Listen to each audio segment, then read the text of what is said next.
Hello guys, in this video I'm going to show you how you can find interesting readings and blog posts on SideChef. But first I wanted to tell you that don't forget to subscribe, because at 10,000 subscribers I'm going to show you my YouTube revenue statistics and my growth strategy, how you can make money online. So first open the app, and after that if you are on the main page, then you have to click on the search button, which is at the bottom of the screen, the second option.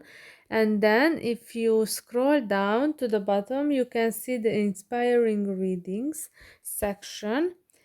Click on the view all, and here you can scroll down and see a lot of interesting readings. And it's really helpful because you are into this recipe and cooking world.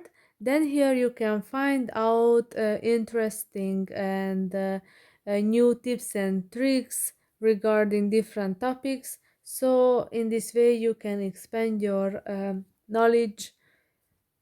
So I think it's really helpful, and I hope this video was helpful for you as well. If it was, please consider subscribing and see you in the next one. Bye bye.